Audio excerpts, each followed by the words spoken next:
আসসালামু আলাইকুম। একটা বিষয় নিয়ে আমি খুবই অবাক। দীর্ঘদিন যাবৎ আমি ছাদ বাগানে বেগুন চাষ করি। আর বিভিন্ন জাতের বেগুনের বীজ থেকে চারা তৈরি করে থাকি। তো এই ধরনের যে আপনার একটা বেগুন,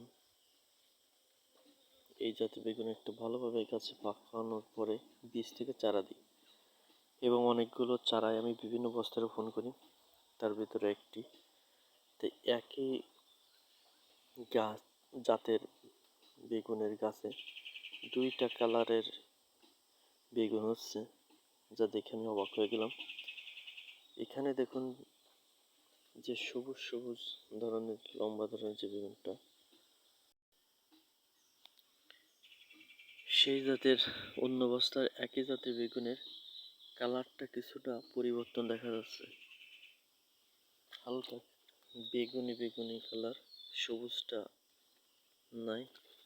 তো যা দেখে আসলে একটা অবাক হওয়ার কথা, যেহেতু এগুলো চারাগুলো বাজার থেকে কেনা না, নিজে বীজ থেকে চারা তৈরি করা।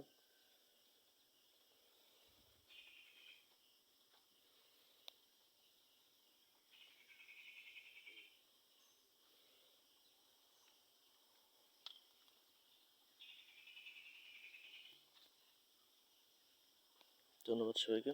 আসসালামু আলাইকুম।